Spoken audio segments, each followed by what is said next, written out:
राजस्थान में उपचुनावों के लिए प्रत्याशियों के ऐलान के बाद भाजपा को सबसे ज्यादा उम्मीद क्यूसर सीट से है।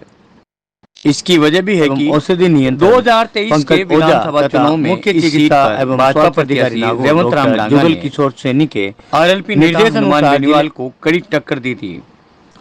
हनुमान इस बार खुद चुनावी मैदान से बाहर हैं। ऐसे में डांगा के लिए इस बार मैदान बेहद मजबूत माना जा रहा है।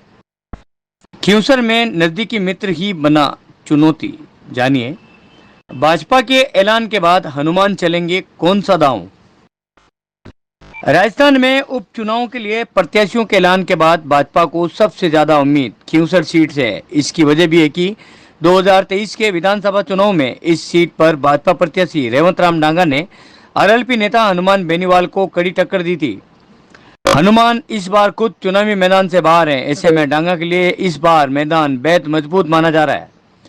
राजस्थान में जिन 7 सीटों पर उपचुनाव होने हैं उनमें खींवसर सबसे मजबूत सीट है।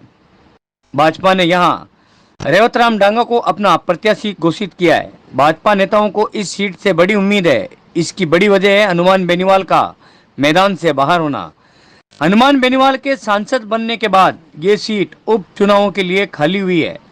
इस सीट पर पिछले 4 विधानसभा चुनाव, 2 लोकसभा चुनाव हनुमान बेनीवाल जीते।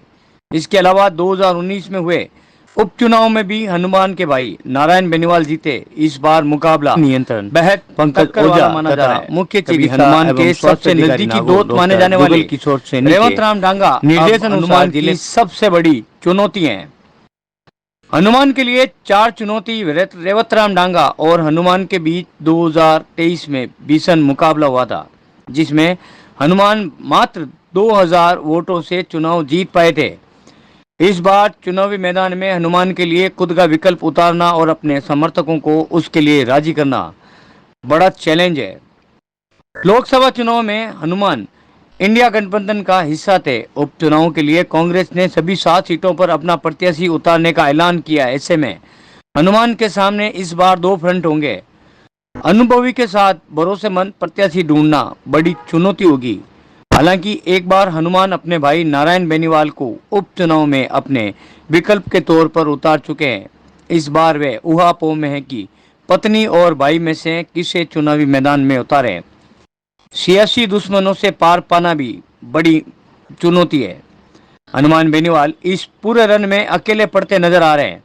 भाजपा में ज्योति मिर्धा, कांग्रेस में हरेंद्र मिर्धा का परिवार हनुमान से सियासी अदावत रखता है। औषधि नियंत्रण इसके अलावा ओझा तथा नागौर के ज्यादातर नेता हनुमान को चित होते देखना चाहते हैं। सैनी के सियासी रूप में हनुमान का अकेला पड़ना उनकी चुनौती है, लेकिन ये चुनौती उनके लिए जनता की सहानुभूति भी पैदा कर देती है।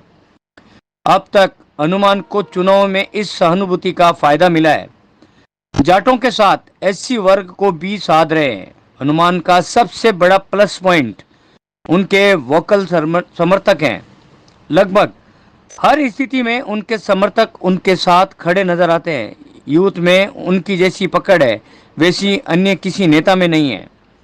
एससी वर्ग के वोटों में पकड़ बनाने की कोशिश कर रहे हैं। पिछले कई अरसे से हनुमान यहां एससी वर्ग के वोटों को साधने के लिए लगातार उनके कार्यक्रमों में हिस्सा ले रहे हैं। यदि इस वर्ग को हनुमान साध पाते हैं तो चुनाव का नतीजा उनके पक्ष में भी हो सकता है।